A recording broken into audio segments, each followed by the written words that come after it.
గత కొన్ని నెలలుగా బంగారం ధరలను గమనిస్తున్న ప్రతి ఒక్కరి మనసులో ఇప్పుడు ఒకే ప్రశ్న తిరుగుతుంది.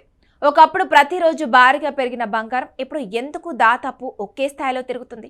ఇది తాత్కాలిక విరామమా లేక భారీ పతనానికి సంకేతమా? మరోవైపు కొందరు నిపుణులు బంగారం ఇంకా పెరుగుతుందని చెప్తుంటే మరికొందరు మాత్రం ధరలు తగ్గే అవకాశం ఉందని హెచ్చరిస్తున్నారు. మరి అసలు నిజమేంటి? ఈ పరిస్థితిలో బంగారం కొనుగోలు చేయడం సరైన నిర్ణయమా లేక వేచి చూడటమే మంచిదా? ఈ వీడియోలో బంగారం ధరల వెనుక ఉన్న అసలు కారణాలు, ప్రపంచ మార్కెట్ల ప్రభావం, భవిష్యత్తు అవకాశాలు, కొనుగోలుదారులు మరియు పెట్టుబడిదారులు తప్పకుండా తెలుసుకోవాల్సిన విషయాలను వివరంగా తెలుసుకుందాం. ప్రస్తుతం దేశీయ మార్కెట్లో 24 క్యారెట్ల 10 గ్రాముల బంగారం ధర సుమారు 1.42 లక్షల పరిధిలో ఉండగా 22 క్యారెట్ల 10 గ్రాముల బంగారం ధర దాదాపు 1.35 లక్షల వద్ద ట్రేడ్ అవుతుంది. ఇటీవలితో పోలిస్తే స్వల్ప తగ్గుదల కనిపించినా పెద్దగా ఒడిదొడుకులు మాత్రం కనిపించడం లేదు. గత కొంతకాలంగా బంగారం ధరలు ఒక పరిమిత పరిధిలోనే కదులుతున్నాయి. ఇది చాలా మందికి ఆశ్చర్యంగా అనిపిస్తుంది. ఎందుకంటే సాధారణంగా బంగారం ధరలు అంతర్జాతీయ పరిణామాలకు చాలా వేగంగా స్పందిస్తాయి. కానీ ప్రస్తుతం మార్కెట్ ఒక కీలక నిర్ణయం కోసం ఎదురు చూస్తున్నట్లు కనిపిస్తుంది. ఇక్కడే అసలు కథ మొదలవుతుంది. బంగారం ధరలు ఎందుకు ఒక్కసారిగా పెరగటం లేదు, లేదా ఎందుకు భారీగా పడిపోవటం లేదు? దీనికి ప్రధాన కారణం ప్రపంచ ఆర్థిక వ్యవస్థలో నెలకొన్న అనిశ్చితి.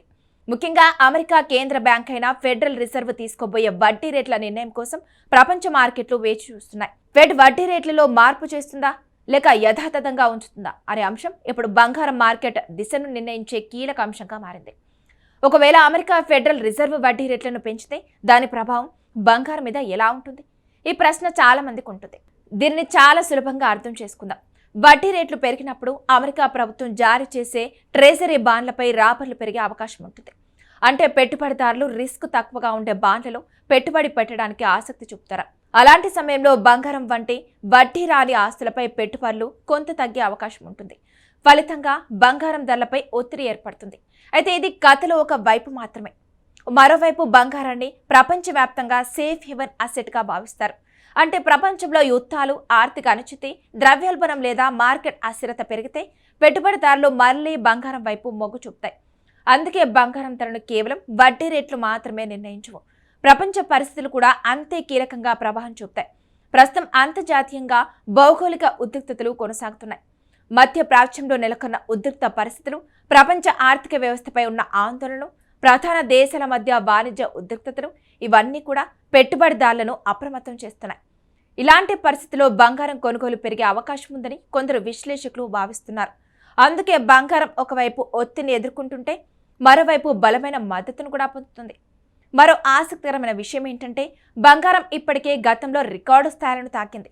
ఆ తర్వాత కొంత కరెక్షన్కు గురైంది. మార్కెట్లో ఏ ఆస్తి అయినా నిరంతరం ఒకే దిశలో కదలదు. భారీ పెరుగుదల తర్వాత కొంత తగ్గడం లేదా స్థిరంగా ఉండడం సహజం.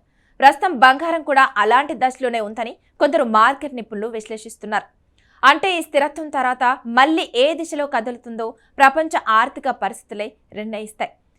ఇక ప్రపంచంలోని ప్రముఖ ఆర్థిక సంస్థలు కూడా బంగారం భవిష్యత్తుపై వేర్వేరు అంచనాలు వేస్తున్నాయి. కొందరు అంతర్జాతీయ విశ్లేషకులు బంగారం ధరలో మరింత కరెక్షన్ వచ్చే అవకాశం ఉందని భావిస్తుండగా మరికొందరు దీర్ఘకాలంలో బంగారం మళ్లీ బలపడే అవకాశాలున్నాయని పేర్కొంటున్నారు. ప్రపంచవ్యాప్తంగా కేంద్ర బ్యాంకులు బంగారం నిల్వలను పెంచడం, భౌగోళిక ఉద్రిక్తతలు కొనసాగడం, అనిశ్చిత ఆర్థిక పరిస్థితులు వంటి అంశాలు దీర్ఘకాలంలో బంగారానికి మద్దతు ఇవ్వొచ్చని కొంతమంది నిపుణుల అభిప్రాయం. ఇప్పుడు చాలా మంది అడిగే ప్రశ్న, ఆషాఢం వస్తే బంగారం ధరలు నిజంగానే తగ్గుతాయా? దీనిపై కూడా చాలా మందిలో అపోహలున్నాయి. వాస్తవానికి ఆషాఢ మాసంలో పెళ్లిళ్లు, శుభకార్యాలు తక్కువగా ఉండటంతో నగల కొనుగోలు కొంత తగ్గుతాయి. దీనివల్ల కొంతమంది నగల వ్యాపారులు మేకింగ్ ఛార్జీలు, వేస్టేజ్ లేదా ఇతర ఛార్జీలపై డిస్కౌంట్లు ప్రకటించే అవకాశం ఉంటుంది. దీంతో వినియోగదారులకు నగలు కొంత తక్కువ ధరకు లభించినట్లు అనిపించవచ్చు. కానీ ఇక్కడ ముఖ్యమైన విషయం గుర్తుంచుకోవాలి. ఆభరణాల తుది ధరలో 2 భాగాలుంటాయి. ఒకటి అంతర్జాతీయ మార్కెట్ ఆధారంగా నిర్ణయించబడే బంగారం అసలు ధర, రెండోది మేకింగ్ ఛార్జీలు, వేస్టేజ్, జీఎస్టీ వంటి స్థానిక ఖర్చులు. వ్యాపారులు తగ్గించగలిగేది ప్రధానంగా 2 భాగమే. కానీ బంగారం బేస్ ప్రైస్ను వారు నిర్ణయించలేదు. కాబట్టి ఆషాఢంలో బంగారం చౌక అవుతుంది అనే మాట పూర్తిగా నిజం కాదు. కొన్ని సందర్భాల్లో ఆభరణాల మొత్తం బిల్లులో మాత్రమే తగ్గుదల కనిపించవచ్చు. ఇప్పుడు పెట్టుబడిదారుల విషయానికి వస్తే బంగారాన్ని చాలా మంది దీర్ఘకాల పెట్టుబడిగా చూస్తారు. కానీ చాలా మంది చేసే పొరపాటు ఏంటంటే ధరలు ఒక్కసారిగా పెరిగినప్పుడు కొనుగోలు చేయడం, తగ్గినప్పుడు భయపడి అమ్మేయడం. అనుభవజ్ఞులైన పెట్టుబడిదారులు మాత్రం మార్కెట్ ఒడిదుడుకులను సహజంగా తీసుకొని తమ పెట్టుబడులను దశల వారీగా విభజిస్తారు. ఒకేసారి మొత్తాన్ని పెట్టుబడి పెట్టకుండా సమయానుసారం కొనుగోలు చేయడం ద్వారా ధరల మార్పుల ప్రభావాన్ని తగ్గించే ప్రయత్నం చేస్తారు. బంగారం కొనాలనుకునే వారు కూడా ఒక విషయం గుర్తుంచుకోవాలి. మీరు కొనుగోలు చేస్తున్నది పెట్టుబడి కోసమా లేక ఆభరణాల కోసమా అనే ప్రశ్నకు ముందుగా సమాధానం తెలుసుకోవాలి. ఆభరణాల కోసం కొనుగోలు చేస్తే మేకింగ్ ఛార్జీలు కూడా పరిగణలోకి తీసుకోవాలి. పెట్టుబడి కోసమైతే గోల్డ్ ఈటీఎఫ్లు, సావరెన్ గోల్డ్ బాండ్లు లేదా ఇతర నియంత్రిత పెట్టుబడి మార్గాల గురించి కూడా తెలుసుకోవచ్చు. ప్రతి ఎంపికకు ప్రయోజనాలు, పరిమితులు వేరువేరుగా ఉంటాయి. మొత్తానికి ప్రస్తుతం బంగారం మార్కెట్ ఒక కీలక మలుపు వద్ద నిలిచింది. ఒకవైపు వడ్డీ రేట్లపై అంచనాలు ధరలను ఒత్తిడిలో ఉంచుతుండగా, మరోవైపు ప్రపంచ అనిశ్చిత పరిస్థితులు బంగారానికి మద్దతు ఇస్తున్నాయి. అందుకే ధరలు పెద్దగా కదలకుండా ఒక స్థిర పరిధిలో కనిపిస్తున్నాయి. ఈ నిశ్శబ్దం తర్వాత ఏ దిశలో కదులుతుందో ప్రపంచ ఆర్థిక పరిణామాలపై ఆధారపడి ఉంటుంది. చివరిగా ఒక ముఖ్యమైన విషయం, బంగారం ధరల గురించి సోషల్ మీడియాలో వచ్చే ప్రతి వార్తను నమ్మి తొందరపడే నిర్ణయాలు తీసుకోవద్దు. మార్కెట్ను ప్రభావితం చేసే అంశాలు అనేకం ఉంటాయి. మీ అవసరం, మీ బడ్జెట్, మీ పెట్టుబడి లక్ష్యాలు, రిస్క్ తీసుకునే సామర్థ్యం వంటి అంశాలను పరిగణలోకి తీసుకొని నిర్ణయం తీసుకోవడం ఉత్తమం. బంగారం ఒక విలువైన ఆస్తి అయినప్పటికీ ఏ పెట్టుబడికైనా లాభాలతో పాటు రిస్క్ కూడా ఉంటుందని ఎప్పుడూ గుర్తుంచుకోవాలి.